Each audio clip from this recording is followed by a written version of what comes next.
क़ुरान हमीद में इरशाद फरमायो लिकैला तअसौ अला मा फातकुम वला तफरहू बिमा आताकुम।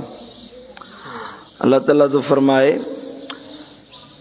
जेका शे तवांजे हथन मां हली वञे, जया शे अल्लाह ताला ॾिनी, अचानक अहिड़ो मामलो थियो तव्हांजे हथन मां हली वञे त उन ते मायूस थियण, ॾुखारो थियण, गमज़दा थियण तव्हांखे जुगाए नथो।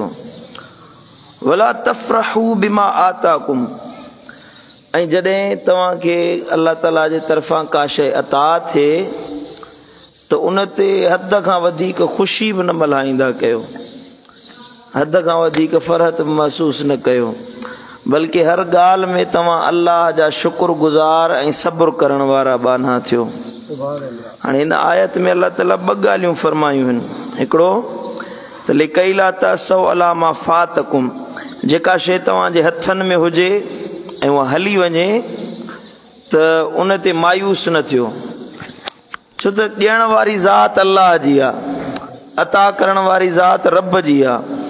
अल्लाह पंहिंजे ॿारनि खे अता कंदो आहे, नवाज़ींदो आहे, ॾींदो आहे, महिरबानी फरमाईंदो आहे।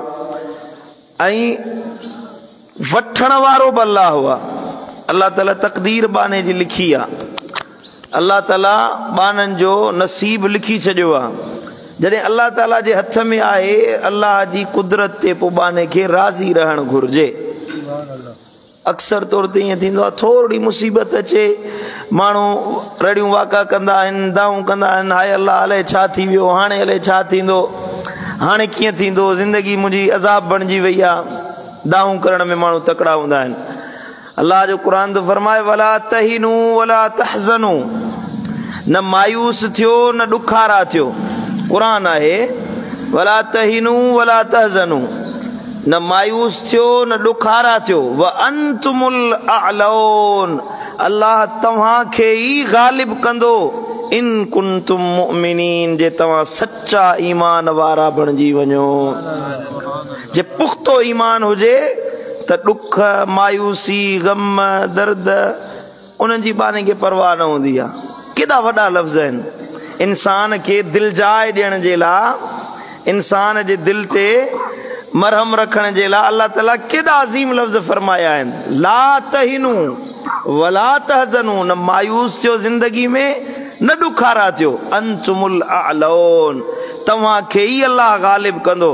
बसि शर्त अल्लाह जे तरफ़ां हिकिड़ो इहो आहे जो इन कुंतुम मुमिनीन, तव्हां पंहिंजे ईमान में सच्चा थी वञो, मोमिन, पक्का पुख्ता मोमिन बणिजी वञो। जेतिरो ईमान पुख्तो हूंदो ओॾो अल्लाह तव्हांजे मथां पंहिंजी महिरबानी, नवाज़िश ऐं पंहिंजी इनायत फरमाईंदो। इंसान जी हयाती उहा भली आहे जेका अल्लाह जे मथां भरवसे रखंदे गुज़रंदी आहे। ॾिसो न, अल्लाह ताला क़ुरान मजीद में इरशाद फरमायो आहे त या अय्युहल्लज़ीन आमनु इस्तईनू बिस्सब्रि वस्सलात। जॾहिं का मुसीबत अचे, को ॾुख पहुचे, को गम पहुचे, का दर्द अचे, तकलीफ़ पहुचे, उन वक़्तु अल्लाह ताला तो फरमाए या अय्युहल्लज़ीन आमनु, ए ईमान वारो, इस्तईनू बिस्सब्रि वस्सलात, मदद तलब कयो दुआ खां ऐं सब्र खां। इन्नल्लाह मअस्साबिरीन, बेशक अल्लाह सब्र करण वारनि सां गॾु आहे। हाणे अल्लाह फरमायो जॾहिं मुसीबत अचे न, जेॾी महिल का तकलीफ़ पहुचे, को अहंज पहुचे, हे बीमारियुनि, दर्दनि, दुनिया जी मुसीबतुनि जो इलाज तो तव्हांखे ॿुधायां। अल्लाह जो क़ुरान तो फरमाए जॾहिं बि का मुसीबत अचे छा कयो, पहिरियां त सब्र कयो, सब्र करण वारो थी, उन जे मथां हाय वाका न कर, रड़ियूं दाहूं न कर, सब्र कर। पोइ छा कर, दुआ घुर। हिकिड़ी माना आहे सलात जी निमाज़ पढ़णु, या त निमाज़ पढ़ो, ॿी माना आहे दुआ घुरणु। वेही दुआ घुरो, हे मुंहिंजा मौला, तूं मदद करण वारो ही, तूं दर्दनि लाहिण वारो ही, तूं ॾुखनि लाहिण वारो ही, करम नवाज़ी करण वारो तूं अल्लाह आहीं, महिरबानियुनि करण वारो तूं अल्लाह। अल्लाह खे सॼो, अल्लाह खे पुकारियो। ओ इहो जेको दुआ घुरण वारो ऐं सब्र करण वारो बानो आहे, इन जे लाइ अल्लाह तो फरमाए इन्नल्लाह मअस्साबिरीन, अल्लाह इन सब्र करण वारे सां गॾु आहे। सुभान अल्लाह। हाणे केॾी वॾी दिलजाए आहे, केॾो वॾो आसरो आहे जो अल्लाह तो फरमाए मां अल्लाह तो सा गड्डो आहियां। इन खां वधीक ॿी का नेमत दुनिया में आहे ई कोन। जॾहिं रब फरमाए मां तो सा गॾु आहियां, बाने के अल्लाह फरमाए मां अल्लाह तो सा गॾु आहियां, त पोइ उनखे ॿी कंहिं शइ जी त हाजत ई कोन्हे का न। काइनात जो रब जे गॾु आहे त इन खां वधीक ॿी का नेमत कोन्हे का।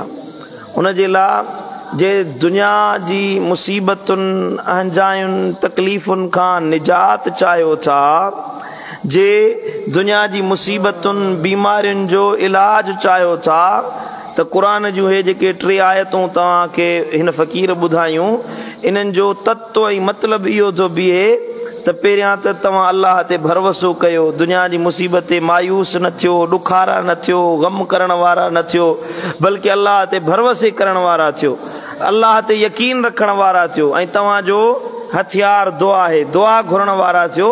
अल्लाह जे कामिल वलीअनि जे लाइ अल्लाह ताला छो फरमायो आहे त ला ख़ौफ़ुन अलैहिम वला हुम यहज़नून, न उन्हनि ते को ख़ौफ़ आहे न उहे कॾहिं ग़मगीन थींदा आहिनि। केॾी वॾी मुसीबत अचे वलीअ कॾहिं मायूस न थींदा आहिनि, कॾहिं ॾुखारा न थींदा आहिनि, कॾहिं ख़ौफ़ज़दा न थींदा आहिनि।